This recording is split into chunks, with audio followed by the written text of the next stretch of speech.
How to change MacBook lock screen picture. Hello everyone, I am Vishaka and welcome to our channel Create, Login and Delete.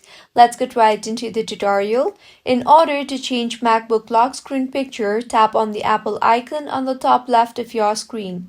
You will see the option for System Preferences. Tap on that and now tap on Desktop and Screensaver. You cannot change the lock screen only in Mac. To change lock screen, you will have to change your wallpaper too, and both these will appear similar. Now to change, you can select from three options, that is Apple, Photos and Folders. If you tap on Apple, you will be able to view all the built-in wallpapers of Apple, which includes patterns, nature and solid colors.